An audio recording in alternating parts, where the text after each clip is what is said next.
Okay, welcome back to our third tutorial. This tutorial, I will be showing you how to move, rotate, copy, scale, and scale. Okay, so move.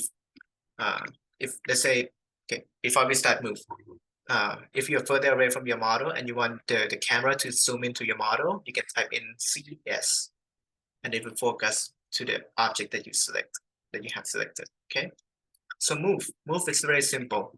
You can use this gumball command to move your object around.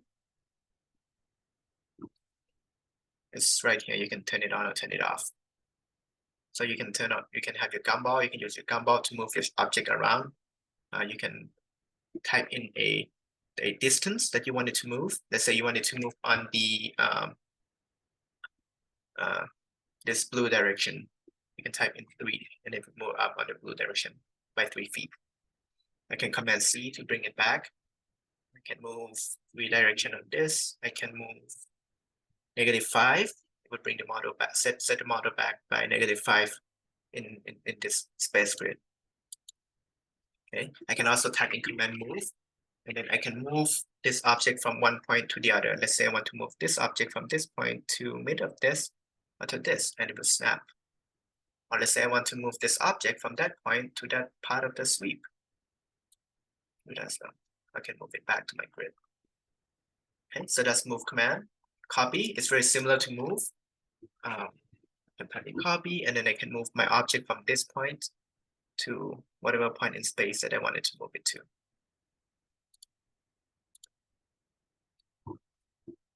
Okay.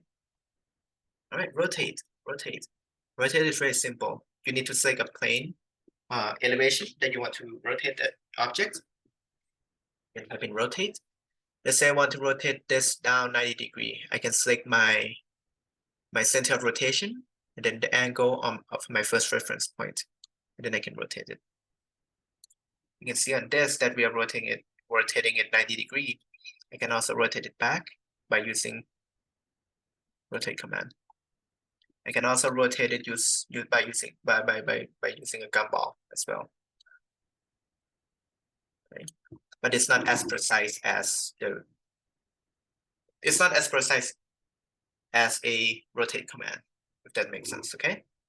Let's say I wanted to rotate it up standing. I can go to the right view and then type in rotate, and then pick my center of rotation, pick my first reference point, and then rotate this up by 90 degrees. And now I have a standing model. Okay. All right. Next, we have scale 1D. Scale 1D means scale in one direction. So I can type in scale 1D. I can select my base point and a reference point, and then I can scale this in that one direction. Let's say I wanted to scale it up this way. I can select my base point and select my second reference point, and then scale it up this way. If I want to make it taller, I could select my base point down there and my reference point upwards, and then scale it upwards. Okay. So what's the difference between scale 1D and scale? Scale 1D only scales in one direction, but regular scale in 3 dimensions. So let's say if I wanted to scale up, it will scale it will scale in 3D, in 3 directions at the same time.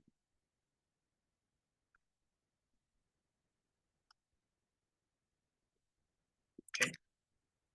So that's scale, regular scale. We have cap.